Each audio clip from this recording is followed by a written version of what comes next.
The question that the artists have increasingly been asking is, why create?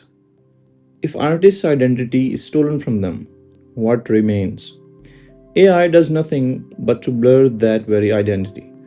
How sure is the user on YouTube that some video that they watch, say, to understand the proper use of their private organs, was not actually scripted and voiced by AI?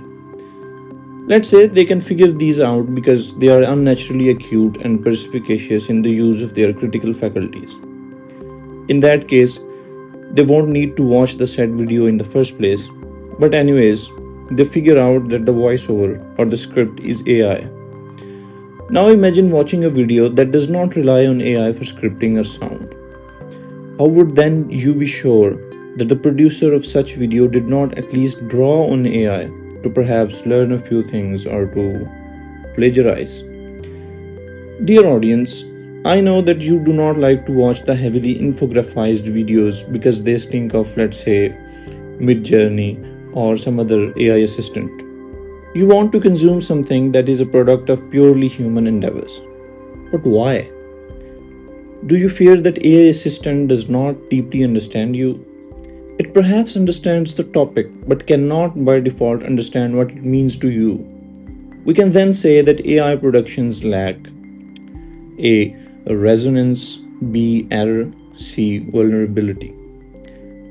Artists lately have been trying very hard to inculcate these things into their works.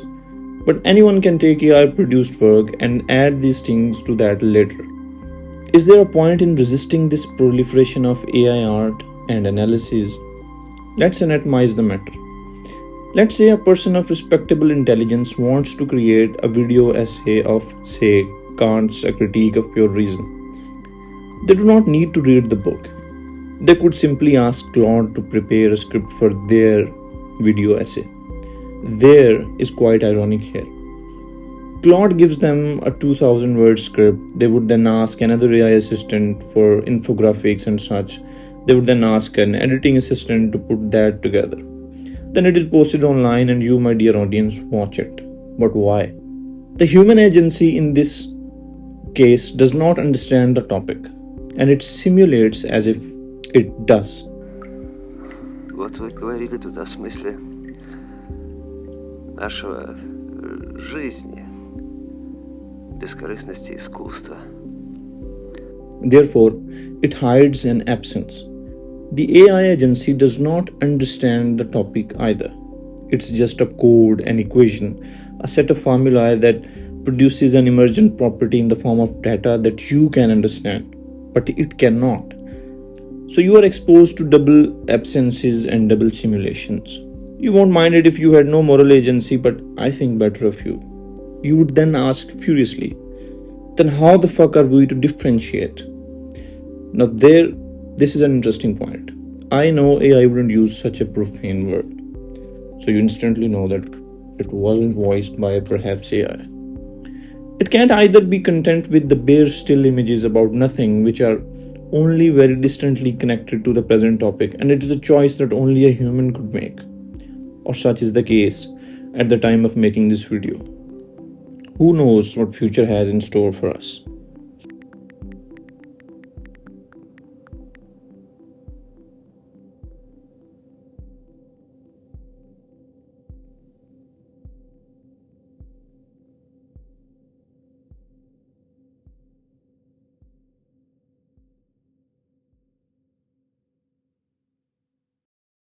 A question then could be asked, how can the artists, the creators, the writers, the humans remove from their works the marks or the potential signifiers of artificial intelligence? A semantic trick would be not to use intelligence at all. Well, if you closely analyze these images on your screen, you might get to know that these are actually taken from Andrie Tarkovsky's movies. He says in Sculpting in Time, the birth and development of thought are subject to the laws of their own, and sometimes demand forms of expression which are quite different from the patterns of logical speculation. In my view, poetic reasoning is closer to the laws by which thought develops, and thus to life itself, than is the logic of traditional drama. So it comes down to poetic reasoning. Rather than forming intricate patterns of signifiers, the artist should prefer poetic images. Poetic images are signifiers that do not explicitly rely on any relations beyond themselves in the creation of artistic effect.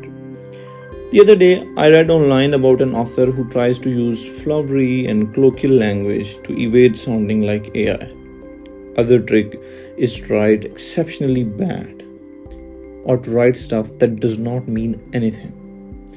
As Mighty Dear Lucky says, given the existence as uttered forth in the public works of Puncher and Watman of a personal god, qua qua qua qua, with white beard, qua qua qua qua, outside time, without extension. a friend told me that the position I take in this discussion is a position of fear. I shamelessly admit to it. Artists word around are terrified out of their wits. Ted Chiang, a writer of wonderful short stories, vehemently denies that AI has consciousness. One can easily spot that he speaks from the position of artistic fear. He creates a wonderful and intricate analysis, something Claude is very good at, to prove that AI creations are actually lacking some things. And these things can only be imparted by a human mind. He says, the primary difference between deepfake photos and LLM conversations is that the people who generate the former are deliberately trying to fool others, and many of the people who elicit the latter form from LLMs have actually inadvertently fooled themselves. Now, this is some serious polemic. I deeply respect the man, I adore his short stories. Some of the short stories remind you of Borges, but he is scared shitless. I think the position he is defending is actually lost. It is not plausible for me that a development path where the first step is a sentence continuation machine that emits bad Julius Caesar dialogue and the next step is a sentence continuation machine that emits decent Julius Caesar dialogue is one with a conscious Julius Caesar. The fact is that art is already a simulacrum. Shakespearean Julius Caesar is no more conscious than Claude Caesar. Art does not represent consciousness of the characters. AI simulates and so does art. It's not the difference of content or of its projection. The difference lies in the creator. When Raskolnikov resonates with you, when you feel expressed by Kaledin, let's say, you say, no, that is something. Dostoevsky gets me, or Sanderson understands me. Would you ever be able to say, let's say in 1,000 years, that Claude or Gemini understand you? It's only a human mind that understands the profound meaninglessness and uselessness of poetic images. All art is quite useless. In all fairness, then, this unique situation makes a well known critical movement quite obsolete. A cohort of French theorists who proclaimed the death of the author. Now I conjure up Roland Barthes and ask him, can the author really be separated from their work? Would you like to read a 7-volume fictional work of some large language model? I'm pretty sure Barthes would decline. To reveal art and conceal the artist is art's aim. Is this true now? I'm not so sure. Ted Chiang says that AI use of pronoun I is not acceptable. But shouldn't the person of the creator really be unimportant in the entire scheme of art? To reveal art and conceal the artist is art's aim. Or should it be, to hell with the art, to reveal the artist is art's aim? Historically, humankind has been quite intolerant of the things that make it fearful. I'm pretty sure that the reaction that AI is creating in the artists of this decade will reposition the importance of AI art. The reaction will generate new immunity in the audience to AI art. AI is no witness to human condition. Human consciousness is.